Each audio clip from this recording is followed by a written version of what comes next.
Bienvenue au cœur du crime, un podcast issu des archives d'Europe 1. Savez-vous que plus d'un tiers des crimes et délits commis en France sont traités par la gendarmerie nationale? Je m'appelle Yann Kermadec. Je suis commandant de gendarmerie.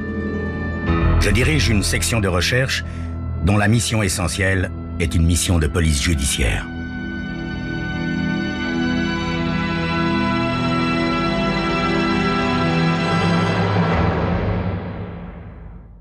L'histoire que je vais vous raconter est une histoire vraie. Tous les faits sont réels et se sont déroulés en France. Seuls les noms des personnes et des lieux ont été changés.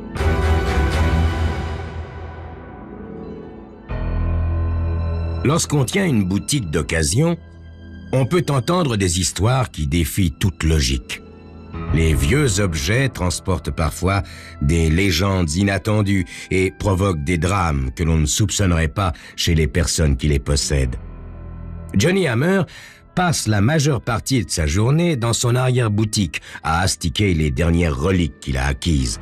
Vases de jade, bijoux, figurines en porcelaine, assiettes décoratives et parfois même quelques petits meubles. Elles sont nombreuses à venir lui apporter au compte-gouttes leurs objets chéris, les petites vieilles du quartier. Il faut dire qu'il leur fait une cour assidue.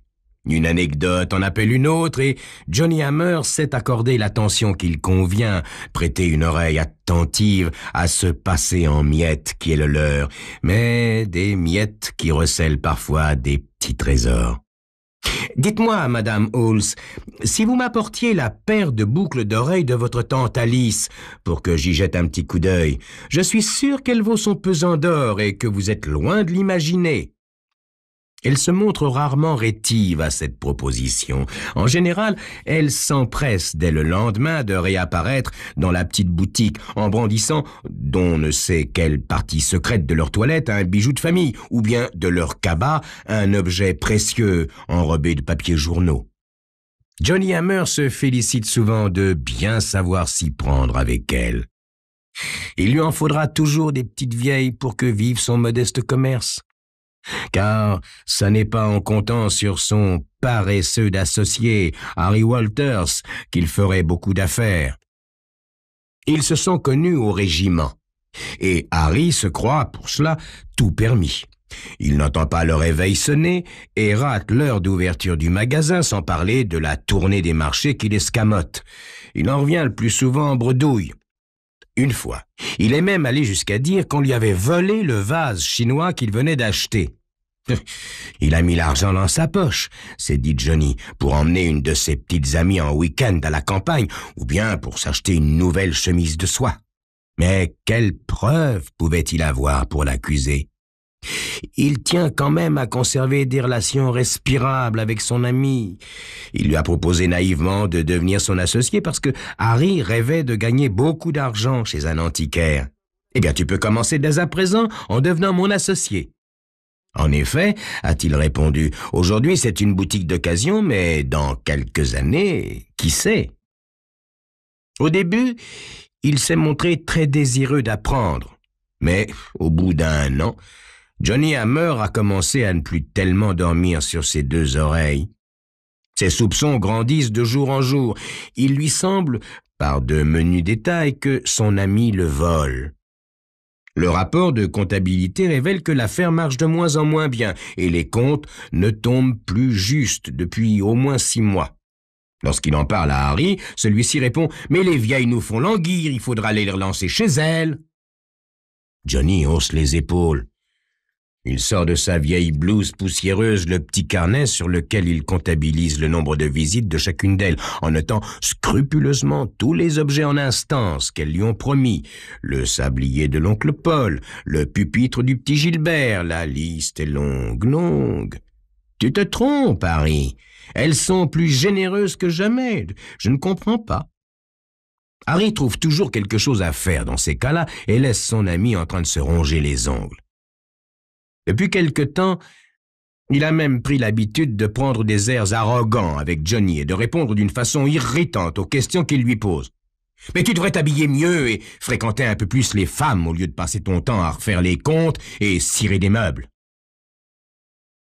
Johnny laisse faire. Johnny a une nature conciliante, pourvu que Harry n'aille pas trop loin, mais ce matin, c'en est trop. Vraiment, c'en est trop. Voilà qu'il chasse les clients maintenant. Une pauvre vieille entre dans la boutique pour acheter un vase de 50 francs qui se trouve là, à la devanture. Johnny, du fond de l'arrière-boutique, a entendu la cloche de la porte teintée, mais lorsqu'il arrive, Harry s'est déjà approché d'elle. Il fait mine alors de se retirer, mais reste et écoute. Peut-être va-t-il enfin le prendre en flagrant délit de vol. C'est facile, il suffit qu'il lui annonce un prix plus élevé que celui qu'ils avaient convenu ensemble, et il empoche la différence. Johnny n'a jamais été partisan de coller des étiquettes de prix sur les objets, non. Comme ça oblige les gens à entrer dans la boutique pour demander. La petite dame s'attarde et hésite. Ça représente une somme pour elle, 50 francs. Et voilà qu'Harry se met à lui parler sur un ton hargneux, si bien qu'elle sort finalement toute honteuse de la boutique. Johnny débouche alors du petit corridor et pour la première fois, il réprimande Harry vertement. « Ah, tu as eu ce que tu voulais, hein? Elle ne reviendra plus jamais ici. Qu'est-ce que ça peut faire? Elle n'arrivait pas à se décider à dépenser 50 francs. À quoi bon perdre son temps avec des gens comme ça? Ah, je t'en prie, Harry, je t'en prie. Cesse de prendre tes grands airs. » Cette vieille femme est venue ici avec l'intention de dépenser 50 francs. Le choix de ce vase avait pour elle autant d'importance qu'aurait eu pour une duchesse le choix d'un Ming. Par contre, je suis sûr que si ça avait été une belle et jeune femme, tu aurais pris tout ton temps. Et en plus, tu lui aurais fait un cadeau. Soudain, la cloche de la porte d'entrée tinte à nouveau aux oreilles des deux hommes. Un homme grand et habillé en marin pénètre dans la boutique. Il ne s'est pas rasé depuis plusieurs jours et dégage une forte odeur de whisky. Si Johnny avait rencontré un tel individu dans la rue, il aurait changé de trottoir pour l'éviter. Son instinct le pousserait à s'en débarrasser. Mais après la remarque qu'il vient de faire à Harry, que peut-il lui dire? Il veut au contraire lui donner une leçon, et il avance vers le marin. « Que puis-je faire pour vous, monsieur ?» De la poche de sa veste toute graisseuse, le marin sort une photo qu'il met sous le nez de Johnny. « Combien me donnerez-vous pour ça ?» La photo représente une statue de 16 cm environ, sculptée dans une pierre jaune. Il s'agit d'un homme accroupi, les jambes croisées, les mains sur les genoux et le buste bien droit. Il n'a pas de visage, la tête forme simplement un crâne. Cette statue, sculptée avec beaucoup de finesse, doit être l'œuvre d'un artisan chinois très habile. « Oh, c'est un horrible démon !» s'exclame Johnny.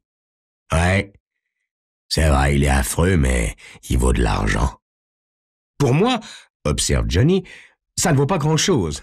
D'où provient cette statue ?» Avant que le marin ne commence l'histoire de l'objet, Harry fait un signe à Johnny qu'il est l'heure de son déjeuner et quitte précipitamment la boutique. « Son nom est Cheng Yu, » reprend l'homme, « le dieu des pirates. Ce Cheng Yu glisse dans les airs à la recherche des hommes méchants. Lorsqu'il en découvre un, il fonce, invisible naturellement, et marque cet homme d'une tache verte. Cette tache verte, il l'a fait exclusivement sur les voleurs ou les assassins en puissance. Aussi, lorsque les pirates attaquaient un vaisseau, ils épargnaient tout homme porteur de cette tache verte et l'engageaient dans leur rang comme un des leurs. Johnny a entendu toutes sortes d'histoires dans son métier.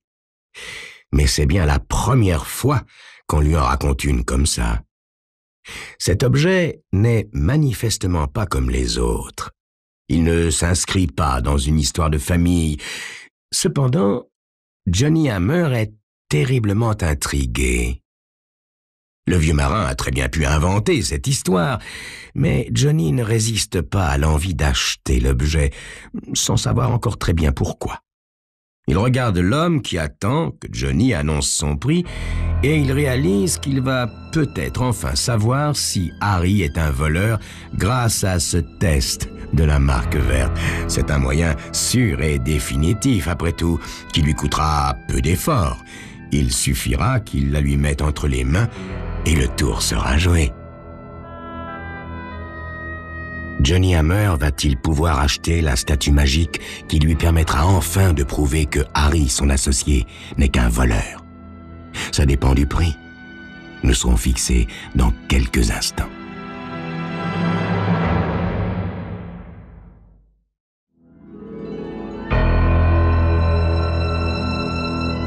Johnny Hammer, propriétaire d'un magasin d'antiquités, soupçonne son associé Harry Walters de le voler. Johnny va-t-il aller jusqu'à acheter une statue magique qui lui dira si Harry en veut vraiment à son argent? 1000 francs, lance Johnny à la tête du marin abasourdi, pensant être très généreux. Non mais vous plaisantez, là. Je compte bien la vendre 20 fois plus cher. 20 000, c'est bien ce que ça vaut. Cette fois-ci, c'est à Johnny d'être frappé de stupeur. Mais vous n'y pensez pas. Cette statuette n'a aucune valeur. Elle ne se rattache à aucune tradition artistique précise. Cette statue a un pouvoir réel auquel les Chinois croient depuis des millénaires. Elle peut rendre des services incontestables. Imaginez un peu si les policiers n'avaient pas un esprit aussi matérialiste, ce que ça pourrait faire gagner comme temps.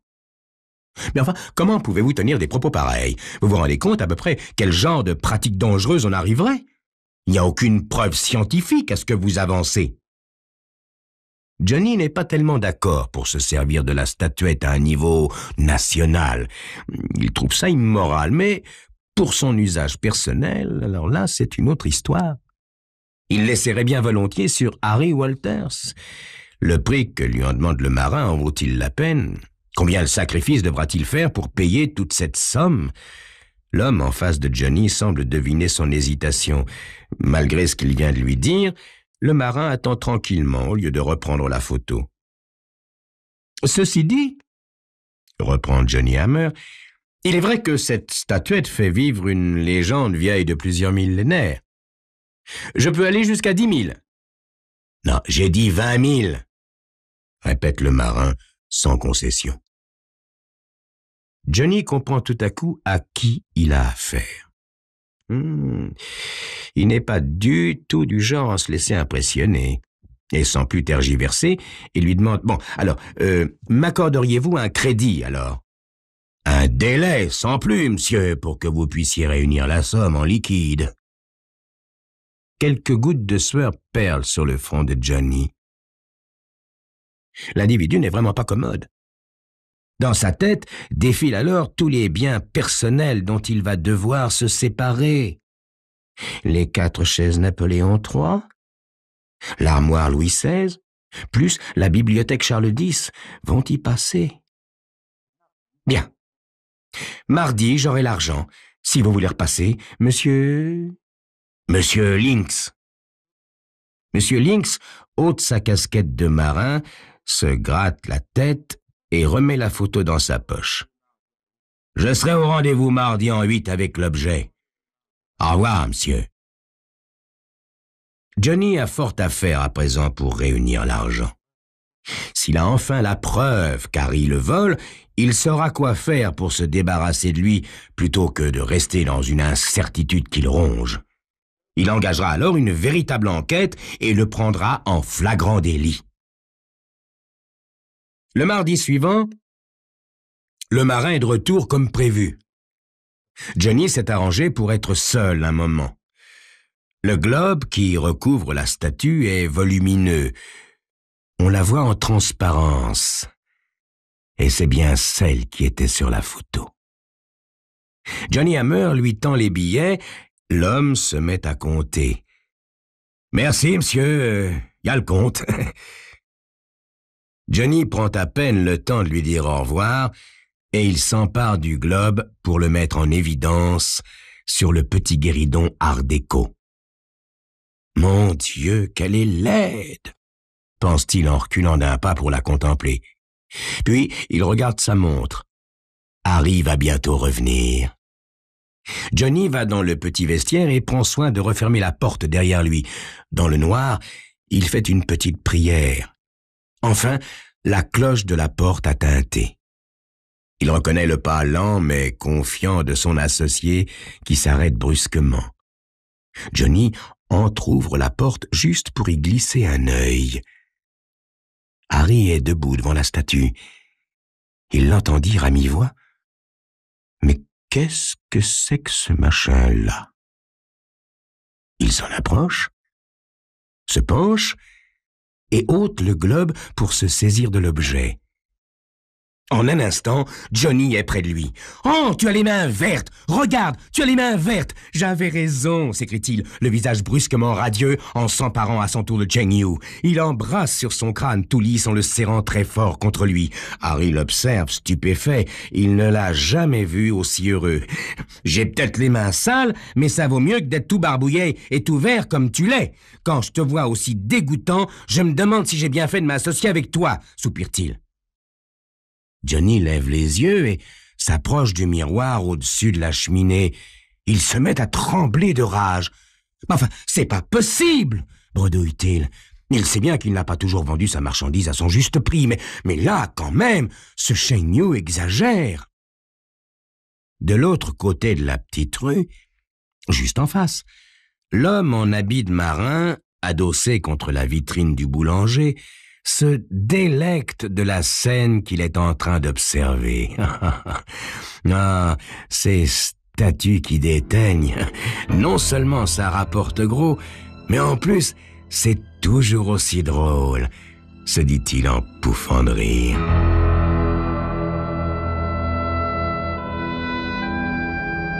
Vous venez d'écouter Au cœur du crime, un podcast issu des archives d'Europe 1. Réalisation Julien Tarot. Production Raphaël Mariat. Patrimoine sonore Sylvaine Denis, Laetitia Casanova et Antoine Reclus. Promotion Marie Corpet. Au cœur du crime est disponible sur le site et l'appli Europe 1. Écoutez aussi l'épisode suivant en vous abonnant gratuitement sur votre plateforme d'écoute.